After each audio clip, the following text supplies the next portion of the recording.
A suinocultura brasileira fecha 2025 com avanços estratégicos importantes, viu? A Associação Brasileira dos Criadores de Suínos fortaleceu ações técnicas, ampliou a defesa do setor e acompanhou de perto pautas que impactam diretamente o produtor rural. Sobre esse trabalho, os resultados alcançados e os reflexos no campo, a gente recebe o nosso convidado para esse bate-papo, que é o Yuri Pinheiro Machado, consultor de mercado da BCS, que já está aqui com a gente. Yuri, bem-vindo. Olá, é uma satisfação poder participar novamente aí do AgroMaia desse balanço de 2025. Yuri, obrigada pela disponibilidade. Vamos entender primeiro, então, quais foram os impactos, os desafios enfrentados pela suinocultura brasileira no ano de 2025 e como que a BCS atuou para minimizar esses impactos ao produtor. Bom, o ano de 2025 a gente pode resumir como um ano de retomada do crescimento da produção brasileira, né? Nós vimos aí de um período muito complicado de crise, uma crise bastante profunda que afetou o setor, especialmente nos anos de 2022 e 2023, e que se estendeu até o início de 2024, né? E em 2025 a gente observou que os preços pagos ao produtor foram mais estáveis, foram num patamar que permitiu lucratividade para o produtor. As exportações ajudaram também, nós tivemos um crescimento recorde das exportações mais uma vez, da carne suína, e ao mesmo tempo, por outro lado, né, a questão dos custos, nós tivemos também um custo controlado que permitiu margens financeiras positivas para o produtor, o que a gente pode determinar que houve um balanço relativamente positivo para a suinocultura, né? O grande desafio da suinocultura no ano, e é um desafio que a gente espera que se prolongue ainda até 2026, os próximos meses, é a questão do juro elevado, né? E não é um privilégio do nosso setor, o juro está alto para todo mundo, né? E esse juro ele impede um crescimento mais acelerado, mais rápido da suinocultura, da produção como um todo, né? Tanto nas granjas quanto na parte de indústria. Yuri, mesmo com o Congresso aí travado pela antecipação eleitoral, quais avanços concretos a BCS conseguiu garantir para o setor? Bom, do ponto de vista legal, nós tivemos uma estabilização, na verdade, esse ano, a partir de algumas normativas que nós tivemos desde o ano passado, né? Essas normativas e portarias relacionadas ao uso de antimicrobianos e isso foi estabelecido, obviamente, né, por portarias estabelecidas pelo governo, né, pelo Poder Executivo.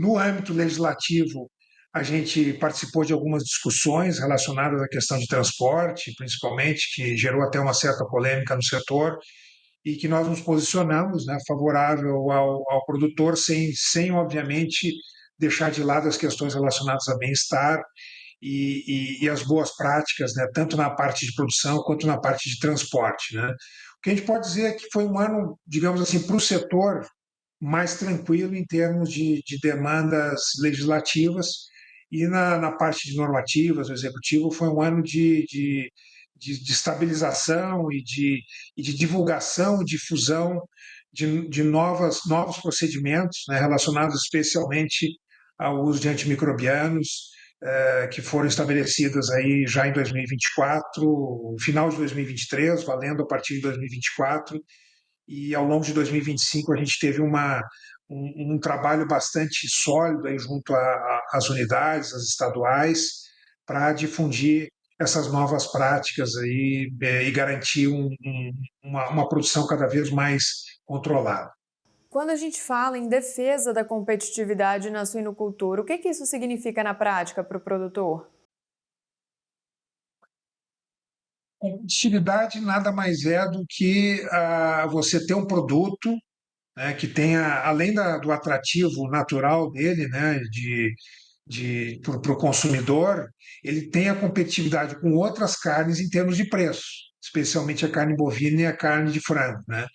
E você consegue competitividade trabalhando basicamente em duas frentes. A primeira delas, obviamente, é a produtividade. Você tem uma produtividade melhor, você consegue ser mais competitivo, e isso inclui também a questão de custo, né? E a outra frente é trabalhar, digamos assim, da indústria em diante, né? No varejo, lá junto ao consumidor, mostrando as qualidades e mostrando um produto mais atrativo e com uma melhor apresentação na gôndola do supermercado, né? Esse é um ponto que a BCS tem trabalhado muito nos últimos anos, já há mais de década, através da Semana Nacional da Carne Suína, através de várias ações de marketing da carne em si, não especificamente alguma marca, né? E um trabalho junto com o varejo para melhorar os cortes, para melhorar a apresentação. E esse foi um dos pontos que levou a carne suína a atingir. A gente acredita que em 2025 a gente deve fechar aí com um consumo per capita ao redor de 20 quilos, né? E esse consumo per capita, que cresceu muito nos últimos anos, faz com que a carne suína seja um produto de escolha do dia a dia do consumidor, e não só aquele produto de festa. E quais pautas consideradas prioritárias pela BCS avançaram em 2025, tanto no legislativo quanto no executivo?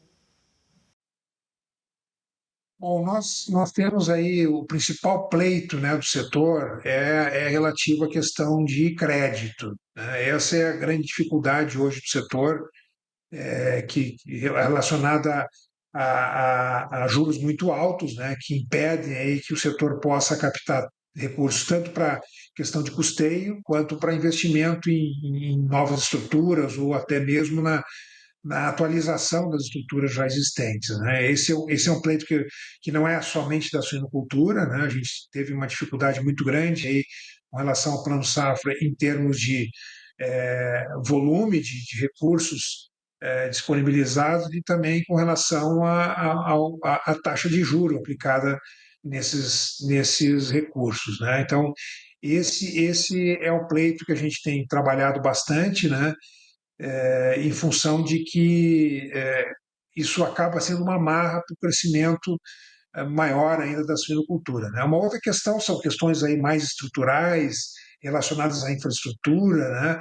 É a questão da logística para que a produção de grãos que hoje está concentrada no centro-oeste, né, muito mais concentrada na região centro-oeste do Brasil, enquanto que a suinocultura ela está mais concentrada na região sul, né, nos três estados do sul, e a logística para que esses grãos eles cheguem na região sul, ela precisa de um plano, né, nacional, né, e vai além de governo, um plano, tem que ser um plano de Estado, né, no sentido de melhorar a logística através, principalmente ferroviária, da disponibilização desse grão, né, do centro-oeste para a região sul, que é a maior consumidora não só na suinocultura, mas também na avicultura.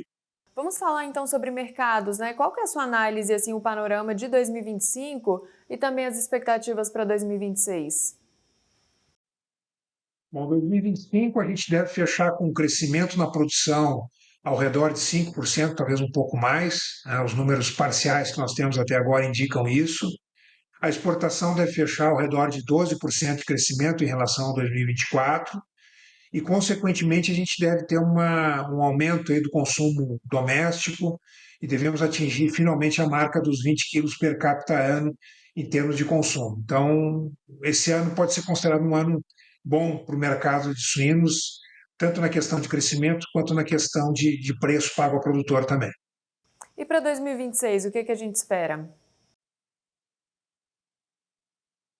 2026, a gente espera que seja um ano bom, não tão bom talvez quanto 2025, em função de que nós temos aí uma perspectiva de ainda um crescimento, né, em torno de 4, 5% na produção.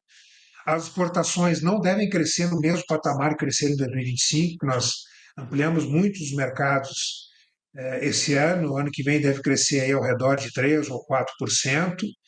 Mas a grande preocupação do setor é com relação ao custo de produção, né? A gente está vendo aí as dificuldades que os agricultores estão tendo com relação ao plantio da primeira safra, alguns atrasos em algumas regiões. Isso pode comprometer a safra de milho, né? Todos os levantamentos, especialmente da Conab, já indicam que a safra de milho esse ano deve ser, esse ano que vem, né, deve ser menor do que na última temporada. Nós estamos observando que há um aumento no consumo do milho no Brasil, não só nas cadeias de proteína, mas também na questão do uso do milho para a produção de etanol. Então, isso tudo deve pressionar um pouco a questão dos preços, né? O produtor tem que ficar bem atento em relação a isso. Ainda é cedo para a gente é, definir aí o quanto que vai ser a safra de milho, especialmente porque a maior quantidade de milho ela é produzida na segunda safra, que é colhida na metade do ano, né? Então, mas a gente já sabe que vai ser um ano provavelmente um pouco mais pressionado em termos de custos, né? Em termos de consumo, a gente espera que seja um ano ainda bom, né? Nós temos aí Copa do Mundo, que é um evento que tem um aumento de consumo pontual durante aquele mês ali. Ainda tem um ano de eleição, que também tradicionalmente é um ano que aumenta a demanda, especialmente pelas carnes, né? Então, a gente espera aí. E um outro ponto importante é a questão da virada de ciclo pecuário na bovinocultura de corte. A gente sabe que nos últimos 2 anos aí, o abate de bovinos ele vem crescendo, né? E em 2026 a gente espera uma reversão desse cenário com a redução de abate, a redução de oferta de bovinos e, consequentemente, um aumento da arroba do boi gordo que pode ajudar a sustentar o preço do suíno também em 2026. Yuri, a gente faz um rápido intervalo e já voltamos. E a você de casa, fica aqui o convite, reveja esse e outros programas da nossa grade no nosso canal no YouTube. Não saia daí que a gente volta já!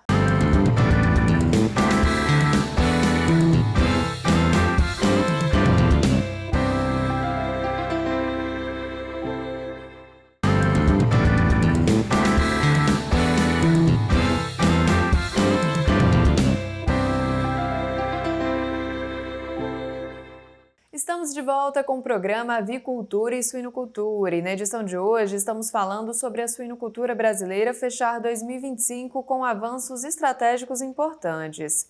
E quem está aqui para conversar com a gente todos os detalhes sobre esse assunto é o Yuri Pinheiro Machado, consultor de mercado da BCS, que já está aqui com a gente. Yuri, bem-vindo de volta. Agora, no primeiro bloco, você estava falando um pouquinho sobre as perspectivas de consumo para 2026. Fato que me chamou a atenção é porque o ano de 2026, de fato, ele vai ter muitos eventos, né? Teremos muitos eventos, Copa, eleição. Tudo isso influencia no consumo, então, da carne? Importante a gente perceber o que aconteceu nos últimos 3 anos, né? 2024 e 2025.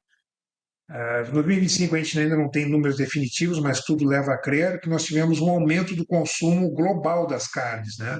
As três carnes, bovina, suína e de frango, somadas, digamos assim. 2024 em relação a 2023, 2025 em relação a 2024. Então, um crescimento constante. Para o ano que vem, o que a gente espera nessa composição, né? Carne bovina, carne suína, redução do consumo de carne bovina por conta de uma redução da disponibilidade dessa carne, né? A gente já tinha comentado da redução esperada de abate de bovinos, um aumento novamente do consumo de carne de frango e também um aumento da carne suína, né? Então a gente deve ter aí essas duas carnes, né, de frango e suína, aumentando, né, para compensar em parte essa redução da carne bovina, né? A carne bovina ela deve ter uma redução, alguns estimam, de até 600 mil toneladas de oferta no ano que vem. Isso é uma coisa ainda cedo para a gente afirmar com 100% de certeza, né? Mas existe uma grande tendência para essa redução de abate de bovinos. Lembrando que o mercado internacional ele também está muito demandado em todas as carnes, né? Tanto a bovina, que nós temos aí uma demanda bastante grande em função de plantel reduzido dos Estados Unidos, outros grandes players aí da bovinocultura também estão com limitação de oferta. Então, existe uma demanda muito grande, não à toa as exportações de carne bovina também bateram recorde esse ano, né? Um ponto que a gente tem que estar atento para o ano que vem, e isso é sempre motivo de alerta não só para a suinocultura, mas avicultura, todos os setores, né, é sempre a questão sanitária, a biosseguridade, né? A gente viu esse ano o impacto que foi aquele foco de gripe aviária, né, de influenza aviária no Rio Grande do Sul em maio, fez com que houvesse uma suspensão temporária das exportações de frango. A gente estima que isso impactou em uma redução aí de aproximadamente 300 mil toneladas que deixaram de ser exportadas. E essa carne, obviamente, ela entrou no mercado doméstico e ela acaba puxando os preços para baixo, né? E acaba, obviamente, mesmo que seja somente a carne de frango, mas ela acaba interferindo no preço das demais carnes, né?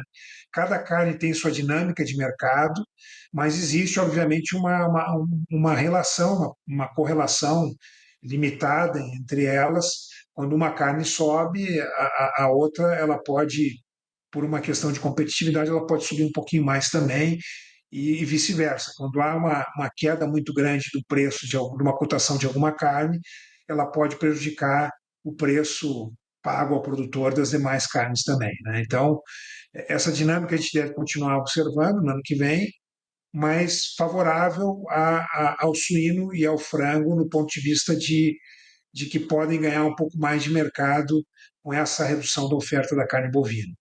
Oi, Yuri, aproveitando que o senhor falou aí sobre competitividade, de que forma as ações estratégicas da BCS em 2025 contribuíram para melhorar essa competitividade tanto internamente quanto para as exportações? A melhoria da competitividade ela vem de um processo de longo prazo, né? Então a gente não pode atribuir a um fato só, a um período curto só, né?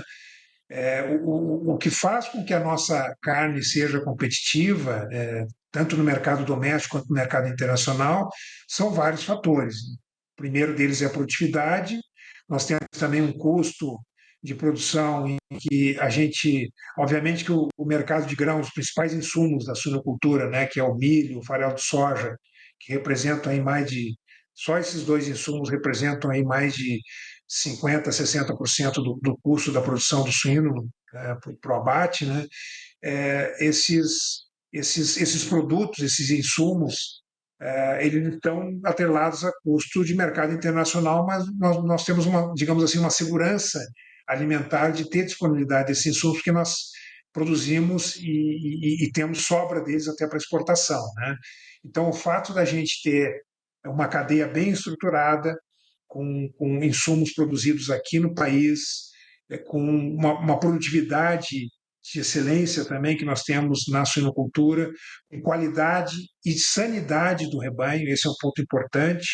A sanidade do rebanho suíno é considerada uma das melhores do mundo, e isso fez com que a gente conquistasse mercados extremamente exigentes, como é o caso do Japão, Coreia do Sul, México, que são mercados consolidados e que a gente ampliou esse ano, que levam a essa competitividade de modo geral, além, obviamente, das qualidades inerentes à carne, né, que é uma carne extremamente saborosa e que atende desde do prato mais simples até os pratos gourmetizados.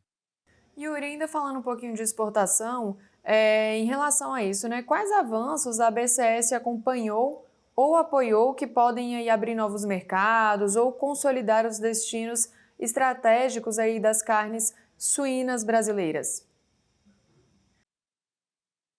Nós estamos em novos mercados, né? Nós temos uma grande conquista que foi referendada, certificada esse ano, que é a questão do Brasil livre de febre aftosa sem vacinação, né? Nós conseguimos certificado aí em maio desse ano, e isso faz com que o país tenha as possibilidade de expandir a sua área de um estado sanitário melhor, que era restrito muito a Santa Catarina, né, e os estados do Sul, especialmente Santa Catarina, que é o grande exportador, né? Então, obviamente que isso aí traz uma condição melhor. É óbvio que exige um tempo para que os mercados reconheçam isso, embora a gente já tenha essa certificação, né? Esse é um ponto importante.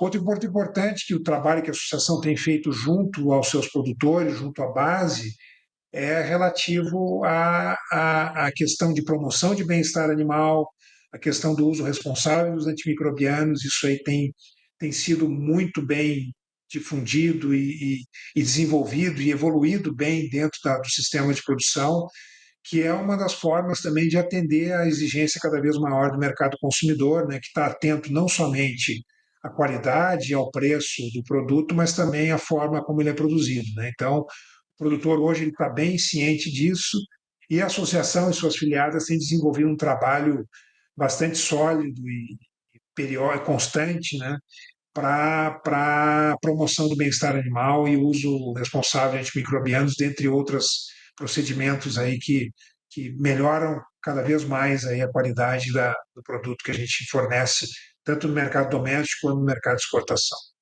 Yuri, as ações da BCS ajudaram a equilibrar a relação entre oferta e demanda no mercado de suínos ao longo do ano? Ou houve reflexos aí nos preços pagos ao produtor?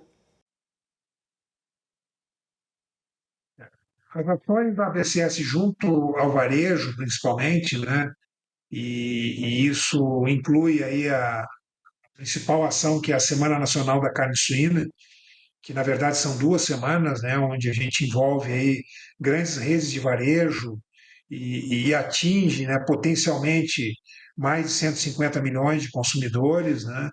Essas ações elas fazem com que a gente consolide o mercado consumidor, né, consolide a demanda, permitindo o crescimento da produção sem um impacto negativo aí no preço pago ao produtor, né? Então, um crescimento aí de 3, 4% ao ano, com esse trabalho sólido junto ao varejo, a gente entende que a gente consegue colocar um produto competitivo e, ao mesmo tempo, ter uma remuneração justa do produtor, desde que, obviamente, a gente não tenha problemas com relação ao custo dos principais insumos, né, que é uma coisa também que a gente tem que estar sempre atento, né, como vai se comportar a safra, como que o produtor deve operar nesse mercado de insumos, né, para que ele também garanta um custo de produção que permita margens.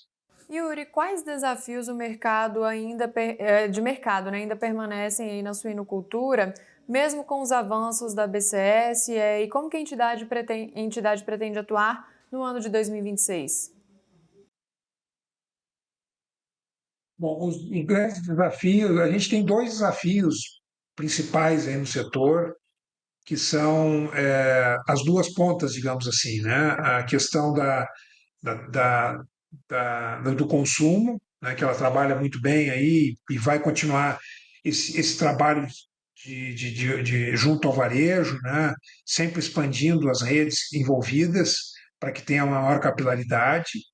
E a outra questão é no crescimento estruturado da atividade, e isso inclui, quando a gente fala em estruturado e sustentável, né, isso inclui fazer com que o produtor tenha acesso à informação, a informação cada vez mais precisa de como que o mercado de grãos, o mercado de carnes está se desenvolvendo, né? Então a BCS tem um plano aí a partir do ano que vem ter mais informações relacionadas à possibilidade de antever, né, de antever a aumento ou redução da produção, e isso fazer com que essa informação chegue no produtor e ele tome a decisão da forma mais adequada, com base em informações sólidas, né?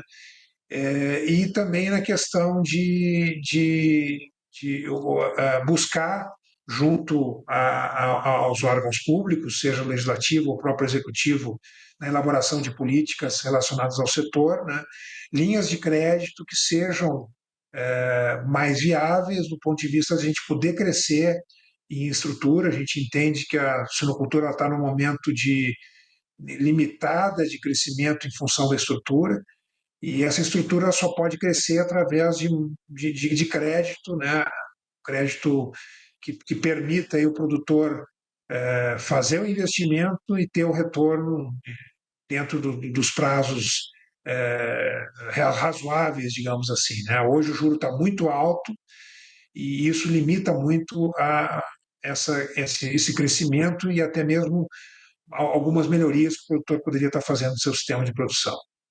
Yuri, qual mensagem o senhor deixa aí para o produtor de suínos que enfrenta esses desafios, mas segue investindo na atividade? A mensagem que a associação sempre quer deixar é no sentido de que a gente tem que, antes de crescer, a gente tem que sempre melhorar o nosso sistema, né? E a melhoria vai não somente na questão de produtividade, mas também pensando na sustentabilidade do negócio de forma ampla, né? E isso a gente entende que cada vez promovendo mais o bem-estar animal, melhorando a estrutura das granjas, para que a gente atenda um mercado consumidor muito exigente, né, em termos não só de preço, mas também de como os animais são criados. Então, aproveitar essa sobra que nós estamos tendo agora, essa margem financeira positiva, né, antes de crescer, a gente melhorar o nosso sistema e quando crescer, crescer de forma também sustentável, pensando em que tudo que se produzir a mais tem que ter colocação no mercado, seja ele no mercado doméstico ou no mercado externo, né? E a gente sabe que a suinocultura é uma atividade extremamente complexa. Nós temos grandes indústrias, nós temos pequenos produtores, existem produtores independentes, integrados, mas é importante que o setor como um todo ele entenda que o crescimento ele deve ser para que ele seja sustentável, ele tem que ter um ritmo que seja condizente com a demanda do mercado, porque senão a gente vai novamente enfrentar crises, como a gente enfrentou aí recentemente, em que a oferta ultrapassa a demanda e o produtor acaba contabilizando prejuízo que muitas vezes inviabiliza a atividade. Então, antes de crescer, vamos melhorar a nossa atividade. É isso, Yuri. A gente está caminhando aqui na reta final do nosso programa e só para finalizar, na sua avaliação, a suinocultura brasileira sai de 2025 mais fortalecida para competir no mercado interno e externo? Sim ou não e por quê? Com certeza, a suinocultura sai muito mais forte, né, ganhando mais espaço no mercado doméstico, né, ultrapassando aí os 20 quilos per capita ano, e no mercado externo também muito mais forte. Ela ganhou mercados importantes, consolidou aí mercados extremamente exigentes, como é o caso do Japão e do México, que são grandes importadores de carne suína, que têm uma exigência em termos de sanidade muito grande.